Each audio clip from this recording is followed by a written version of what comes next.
Hello to everyone in the infinite reaches of the internet. As you can tell, the renovations to my apartment that I mentioned in my last vlog are finished, and everything is back together and in place. However, very shortly, my family will be going on vacation. My parents wanted to see Israel, and they wanted my brother and me to go along with them.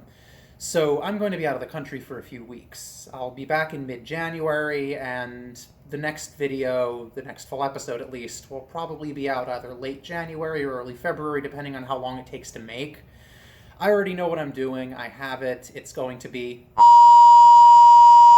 In the meantime, I wanted to put something out there for you guys, so this is just going to be another quick and dirty vlog. There is probably going to be some editing on this one. It's unscripted, but when I'm unscripted, I tend to go on these rambling tangents that have nothing to do with anything, so I'm gonna have to edit those out and make it all, I guess, more coherent. So, yeah, anyway, if you're just starting my channel, hi, I recommend watching any of my other videos ahead of time. Just, yeah, don't start with this. This is not an introductory video. I suggest watching either my Ophidian 2350 review or my Pokemon Play It video. Those are both some of my best work, I think, and yeah, have fun with those. However, if you are an existing viewer or you're watched some of those and want to know more about me, that's what this is going to be. I'm just going to be sharing my personal history, some stories about my history with trading card games and things with YouTube and the internet. Just everything that led to me making this channel, choosing this specific topic for my videos. So let's get right into it, shall we? It's 1998, I'm 6 years old, and my mom, in order to keep me occupied and quiet during my aunt's wedding, she gets me Pokemon Blue version for the Game Boy.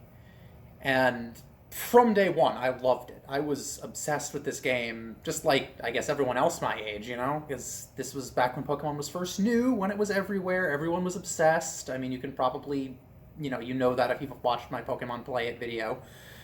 Anyway, it was shortly after that my mom got me my first trading card booster pack. I had seen trading cards before, but mostly things like, baseball cards, which my dad had collected and still had from when he was a kid. This was my first experience with a trading card game.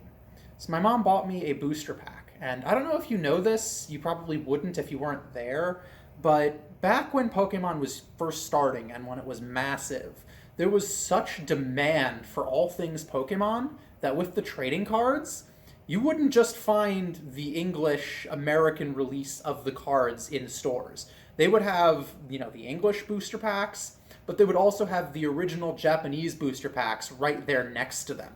And you could just buy those. And, you couldn't read them, you wouldn't be able to play with them, but most kids didn't really know how to play. They just wanted to collect the cards because they were Pokemon and they had cool art. So, yeah, the fact that they were in Japanese, no one cared. But my first booster pack, my mom got me a Japanese booster pack. I don't remember what set it was, but I do remember what the holofoil card was in that pack. It was a rare holofoil Kangaskhan. And that was my first rare trading card. Now, I was really stupid, however, because I was stuck in the video game. I had just gotten the third badge, and I had no idea what to do next. And now anyone who's played Gen 1 knows that after clearing the third gym, you go back to the second town, and you use Cut to open up a new path. But the thing is, I had never played a video game that forced me to backtrack before. So the thought to go back to a previous area never even crossed my little 6-year-old mind. So, yeah, there was an older kid on the playground, and I traded him that Kangaskhan card in exchange for information, and his advice turned out to be completely useless. So, yeah, he was just kind of a jerk. Anyway, I was an idiot with that card, but I still really love the Pokemon trading card game. And as I said in my Pokemon Play It video, none of my friends knew how to play the trading card game. I taught myself how to play, no one else knew how. So all of my games just came from playing Pokemon Play It. Yeah, and I played that all the time, and it sucked, but that was my only way to play a trading card game. Unfortunately, I don't have any of those old cards anymore. I had a bunch, but I kept them in a backpack. And one day, I was playing out in the driveway with a friend, and, we had our cards, and we were just playing around and trading. And then, I was called inside, he went home, and I left the backpack there overnight. And that night it rained. All of my cards were destroyed. So I am probably the one person who had a bunch of Pokemon cards, still likes Pokemon as an adult, doesn't have any of my old Pokemon trading cards just because they were all destroyed. I regret that. I mean, it's not a huge regret. It would be nice to have them, but to be fair, very few of the original Pokemon cards are really worth anything. And even the ones that are worth something aren't worth all that much, especially compared to something like Magic, just because they made so damn many of these cards. They were all overproduced. Anyway, that's my experience with the Pokemon trading card game. That's how that began and ended. So this is the first story of the day that was really a prelude to the creation of this channel. 2000. I was 8 years old, with my family in Universal Studios Islands of Adventure. Great theme park. I highly recommend going if you can. Now, they had the Dueling Dragons coaster, and, at the exit, there was a gift shop with a lot of dragon-themed stuff. I mentioned this in my Wyvern video, and I bought Dragon Hunt, this little card game. Not a trading card game, because it's just, the 2 decks shared by both players, and I really liked this game. I played it a lot, played it a few times with my younger brother. He does not remember this at all. He has no memories whatsoever of our childhood, which is a bit sad, but anyway. I really liked this game, but I lost the box. And because it doesn't have the name of the game on the back of the cards, I completely forgot what the title was. I just thought it was like Dragon Cards or something. At least that's what I called it, because I just forgot.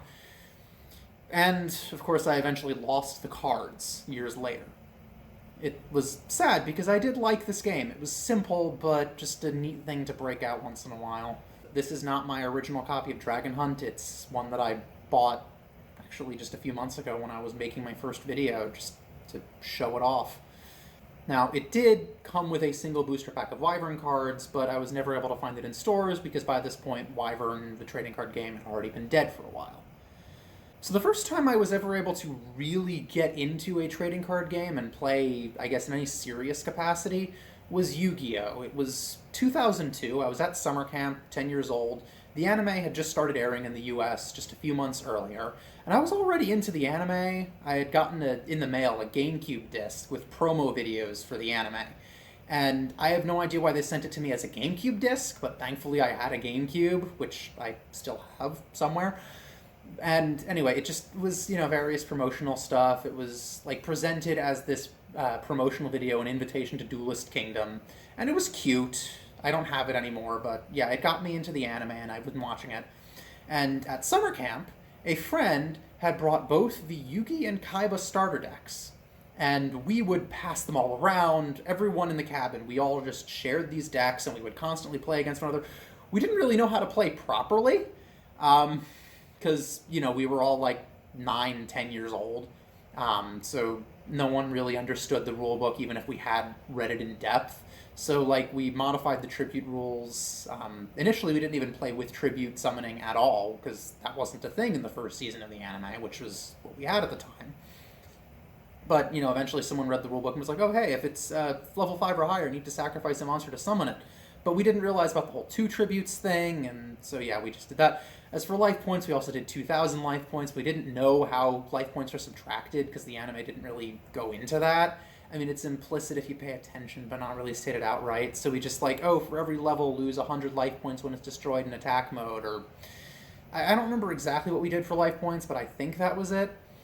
Anyway, when I got home at the end of the summer, I bought my own decks, 1 copy of each of the Yugi and Kaiba, and I don't have those anymore, unfortunately, which is a shame, because sealed copies of the Yugi and Kaiba starter decks are kind of rare and valuable now, but whatever.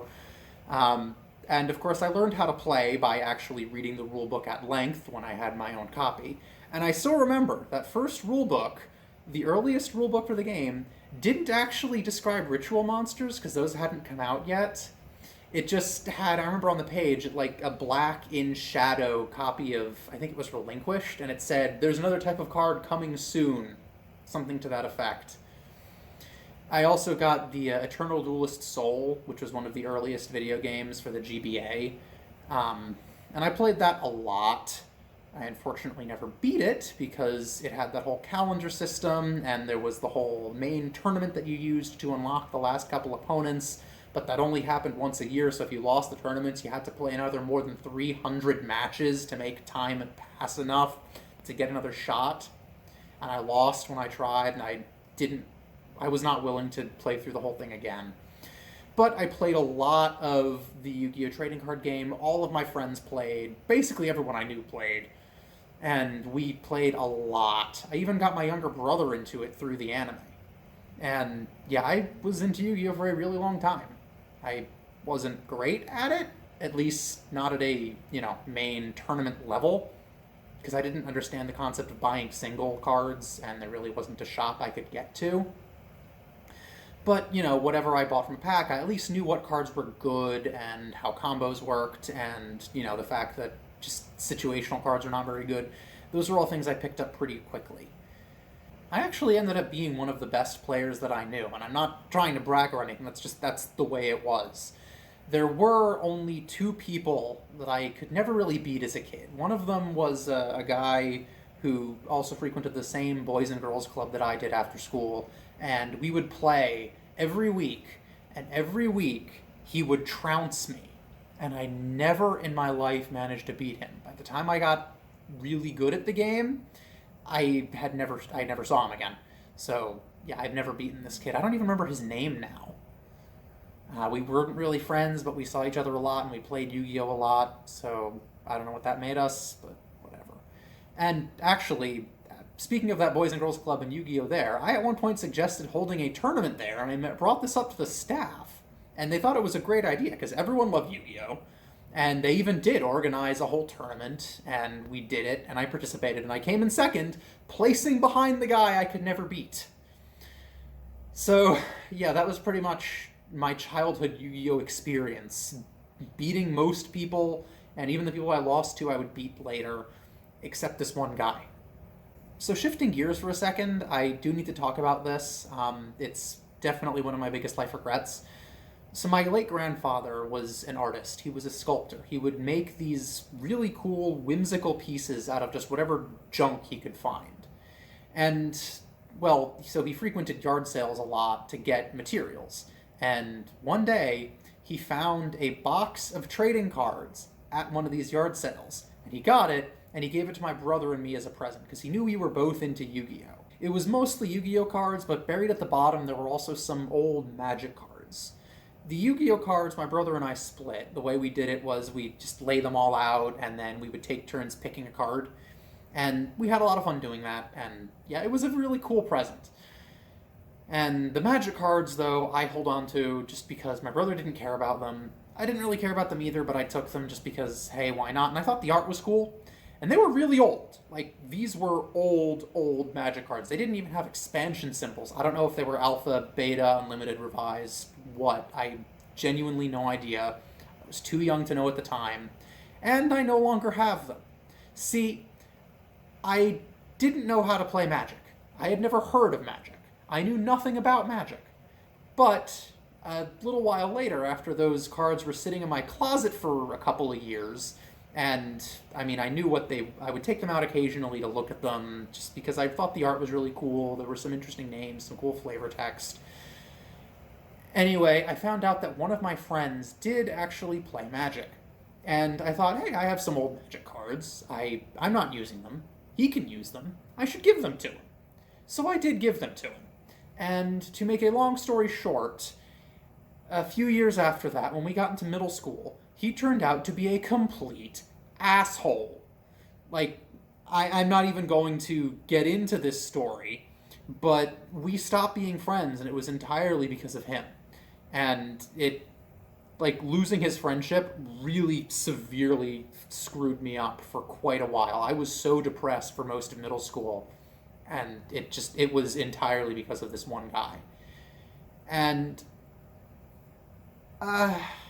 did not know this at the time. Wish I had known this at the time, because I found out years later that the Magic cards in that box that I gave him, were really valuable. One of those cards, I don't remember any of the exact cards except for one, Juzam Jin. Yeah, if you're a Magic player, you're probably screaming at the screen right now because Juzam Jin is a really expensive card. A different friend of mine just earlier this year found a copy and sold it for $800. And that was just one card. Who knows how much money was in that box that I, as a stupid kid, gave to a guy who turned out to be a complete monster. Anyway, that's one of my biggest life regrets. To this day, I think I'm going to go to my grave still kicking myself for that. Anyway, back to the happier stories, I guess, because I do have a lot more of those. So back to the subject of summer camp. Yu-Gi-Oh! Was still pretty big. Around 2005-ish, when I was 13, I met a kid named Matt, and he wasn't in the same cabin as me, he was in the next one over, but we ended up becoming really good friends. And in fact, we remained friends for years, even after we both stopped going to that summer camp, and we still talk sometimes. Anyway, he was also really into Yu-Gi-Oh!, like, even more than I was, and he was always better than me. Like, in my entire life, in all of the years that we've known each other, I think I've beaten him only 2 to 3 times. He was always just really good at it. But the two of us, we were actually the best players at Yu-Gi-Oh! At that summer camp, which was an interesting experience. I'm just going to say, it was weird. It was really weird being one of the guys that everyone was trying to beat. And I do not recommend that experience to anyone. It was not always pleasant. Anyway, at the time, I ran a modified Stallburn deck based on the structure deck Blaze of Destruction. Why couldn't I remember the term structure deck for a second? Anyway, that was my main deck. I also, the following year, added a heavily modified Lord of the Storm deck. Just harpies and stuff based on that, lots of spell trap destruction. I also had a copy of the Invincible Fortress structure deck that I never used because that structure deck was absolutely terrible, and there really is no way to modify it to make it playable. It just can't be done. But, happy memories. I loved playing Yu-Gi-Oh! I was just really big into it, and I was good at it. And just, that was a lot of fun. I still remember those years very fondly. Unfortunately, this is before I discovered the necessity of card sleeves, so cringe away. And now we get into how I got into Magic the Gathering. Summer camp again, 2006, I was 14, and I still played Yu-Gi-Oh! A lot with Matt, and also with another guy in my cabin whose name was Keith. And Keith and I actually won 2 Magic decks off of another kid in a Yu-Gi-Oh! Match. I don't remember what we staked on the game. It was sort of a 3-way battle royale kind of thing. And we each staked something, and this kid staked, 2 unmodified Magic the Gathering starter decks. And, we won. Actually, I don't remember whether it was Keith or me that won, but we ended up splitting the 2 starter decks. I got the Selesnya United deck from Ravnica, and Keith took Simic Mutology from Dissension, which were both Ravnica block, but different sets. Anyway, Keith taught me how to play because he kind of knew. But we only played a couple of times before the summer was over because it was already kind of near the end of the summer when this happened. But at home, I took home this green-white Selesnya starter deck, and I started buying cards to improve it. And then in October, Time Spiral Block started. And by this point, I was well and truly obsessed with Magic, and I was buying huge numbers of boosters. My entire allowance every single week went towards buying more Magic cards. Whether it was boosters or some of the new starter decks that were coming out, or just even occasionally singles. But I was buying a tons of Magic cards, and eventually I stopped playing Yu-Gi-Oh! Entirely. Matt was not happy. And I switched to playing Magic pretty much completely. I was exclusively playing Magic for a while. My favorite deck was, and still is, Mono Green Elf Tribal, but I do, dabble around in other things depending on what I'm in the mood for, but Mono Green Elf Tribal is my true love in Magic, my favorite strategy to play. And now we get into YouTube. It was around 2007 or 2008-ish. I was like 15 or 16 years old, I think, and I discovered the Angry Video Game Nerd. I don't remember how. I don't know whether someone showed me one of those videos or I found it on Google or what, but I found the Cinemassacre website and I watched all of those AVGN episodes multiple times. I thought it was the funniest thing in the world. I'm still a fan of James. I don't think the AVGN is as funny as I did back then, just because of changing tastes, but he's still very entertaining, and James seems like a cool, earnest dude. So I'm still a fan. But I also discovered the Nostalgia Critic when, well, I guess discovered isn't the right word, because it was Matt who showed me a few of his videos, and I watched him for a long time. Not anymore. Not so keen on him these days. But yeah, the AVGN and the Nostalgia Critic, who really got me into watching videos and content on the internet. And in fact, as the occupation of, I guess, internet critic or content creator, whatever the hell influencer, whatever you want to call it, as that grew, I started wanting to do it myself. Like, this was an actual childhood dream for me. I never ended up doing so just because I didn't have the equipment, I didn't really have the time, I didn't know what I would do to make myself stand out. There were a lot of things. But I did meet online a guy named Doug Hancox, and we did become friends, and we still are. He's, at this point, I think one of my oldest friends that I'm still in touch with. There's Matt, sure, but, aside from him. So, yeah, I was actually tapped to do video game reviews for Doug's old, now defunct website that never took off. I never ended up actually posting any videos. I had like one half-finished review that I recorded audio for but never edited. It was dumb and bad, and the website is gone now, so don't bother asking. But Doug later started the Dragon's Lair Productions YouTube channel, which is still up, though as far as I'm aware, he isn't making videos anymore. He's switched over to doing video games full-time. But yeah, as all this was going on, I was accumulating unused video ideas, never really forgetting the dream. And in fact, those video ideas are still unused. I still have a list saved on my computer upstairs of just, here are things that I could do videos of that I came up with over the years. And if I ever expand into other kinds of content, like movies, video games, whatever, which I might do, then yeah, I have that whole list. So jump ahead to 2013. I'm 21 years old. I've been living on my own for a little while. And my friend John, who is a different John from the one I've played against in my match videos, just to make this clear, I know like 3 Johns. Anyway, John told me of a little something called DevPro, which is an app for the computer that also has, I think, a mobile version now, but I don't know. Anyway, it lets you play Yu-Gi-Oh! Online for free, and it has all the cards, so you can just experiment with decks, playtest decks, whatever. Great tool if you're into the game. Anyway, I thought, this is a great way to play a trading card game when I don't have anyone in real life to play with. So I started playing Yu-Gi-Oh! Again. And initially I was doing Stallburn, just like I had before, but then later I also made a Harpy Xyz deck just to learn the new mechanics, and I actually had a lot of fun with that one.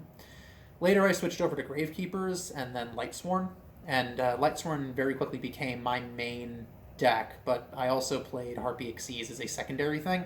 And then the next year, the Realm of Light structure deck released, and I built a Lightsworn deck for real, which I still have in this beat-up old deck box. Here, yeah, you can... Judgment Dragon. Anyway, this didn't really last very long. Come April 2015, Japan got the Clash of Rebellions set, and one of the cards in that set was Minerva the Exalted Lightsworn, which I was really looking forward to getting my hands on. In fact, I wanted to put like 2 copies in my extra deck. But then, when the international release of the set came around in August, Minerva was gone. Konami, in all of their infinite stupidity, decided to take this card and make it a prize card. And I was upset by this, not just because I personally ran a Lightsworn deck, but because Minerva was actually pretty good generic support for any deck that used a lot of light attribute monsters. It was just a good card that could have had a pretty significant impact on the metagame. And Konami, by making it a card exclusive to tournament winners, which tend to be the only really expensive cards in Yu-Gi-Oh!, some of which go for thousands of dollars, they surgically removed that card from the metagame. And that was so stupid that on top of Konami's other actions at the time, like removing PT from the PlayStation Store, which is horrible for long-term archival, or just, the way they were treating Castlevania, just everything they were doing, I quit playing Yu-Gi-Oh! In protest. And I haven't gone back to it since. Nowadays, I just play Magic, pretty much exclusively the Commander format, which I have a mono green Elves Commander deck with Azuri. I don't think I'm ever going to pick Yu-Gi-Oh! Up again. I mean, I still have an affection for it. I still watch the anime as a guilty pleasure, but yeah, I don't think I'm going to play it again. Anyway, I apologize for taking so long to get to this, but here's where we get into the interesting stuff. The things that basically started Dungeon of the Discarded. So earlier this year, 2019, in case you're watching this in the future, I'm 27 years old, and I remember as a kid that I had that dragon card game that mentioned a trading card game called Wyvern. And, I was curious about that, and I thought, hey, why not just look into that? I Googled it, and I rediscovered Dragon Hunt. And, I also found Wyvern, and I was interested in checking out the trading card game version. So I looked into it. I found a booster box on eBay. Some guy was selling them for $40. So I ordered 2, built 2 decks, had a ton of fun exploring the game, and it, I guess, kind of ignited a passion I didn't even know I had for weird, dead trading card games. They're interesting. I just think they're neat. Turned into Marge Simpson for a second there. So, I have a Tumblr blog that I don't really use anymore, ever, so I'm not going to bother linking to it. So I mentioned in a post there that I had rediscovered Wyvern, and I was interested in doing a video about it. Just, doing something to, I guess, shine a light on this game that time had mostly forgotten. And my friend Bunny encouraged me to do that. They were really encouraging. And so after that, I bought a phone tripod and got what I wanted to do. I took the 2 decks I had built, one from each booster box. I played a match with my friend Damien, recorded that. Unfortunately, a lot of the footage was lost, but it is what it is. And I already had Sony Vegas from an old Humble Bundle when I was looking into doing YouTube stuff. And yeah, I scripted a video after getting impressions from that match. I commissioned my friend Alex, a link to her Patreon in the description along with the usual links. I commissioned her to draw a mascot for my channel, and she gave me the adorable Decromancer. And I came up with the Dungeon of the Discarded name, which is both a pun, discarded as in, discarding your hand, and discarded as in forgotten. And it's also alliterative, and alliteration is awesome. So I made the YouTube channel, I made a Patreon page, and I made sure to do that before their terms changed, and they increased the fees and whatnot. I made a Discord server, which I do have around. Join if you're interested in chatting with me. And I rebranded my Twitter account to match. I recorded my scripted footage. I learned how to edit by doing it. I made a lot of mistakes in that recording and editing, but I did learn a lot, which is... Yeah, if you actually watch that video, you'll notice the editing is a lot better by the end of it than it is at the start. And that's just because I had never edited a video before, so I was kind of learning by doing it. And I'm still learning little tricks and ways to make it better. There's a lot of places where I kind of cut to other footage to disguise a jump cut, and I'm getting better anyway. So yeah, I uploaded my first video, and that's how it began. That's where Dungeon of the Discarded started. Sorry for rambling for so long and talking you guys' ear off, but yeah, I wanted to share these stories. So, yeah, like I said at the beginning, I'll be back with my family trip in mid-January. The next episode is planned. I know exactly what I'm covering. I already have it.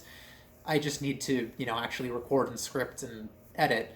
So, yeah, either late January or early February we'll have that. I've also got a long list of games I want to cover. I've got a whole notebook with 3 pages of just games, card games I want to do. And right now I am kind of limited by what I can get cheap, just because, I can't spend money I don't have. So yeah, if you, please, making my videos are expensive, so if you want to support the show, just throw a few bucks my way on Patreon. All of that money just goes into covering my costs and making this show better. And yeah, the more money I get on Patreon, the more games I can cover. Because there are some dead card games like, say, Battletech that are still really expensive to get. And I can't exactly afford to do those.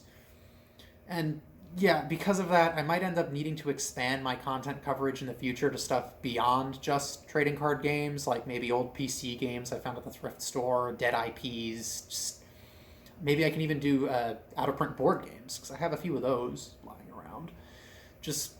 But yeah, I'm going to keep trying to make interesting content for you guys. I'm looking forward to getting back into this after the trip. So yeah, if you want to support the channel via Patreon, or if you don't, just like, comment, subscribe. That really helps.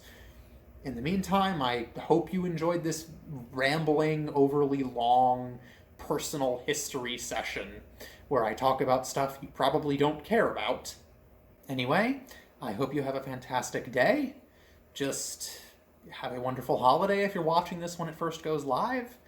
And I will see you in 2020.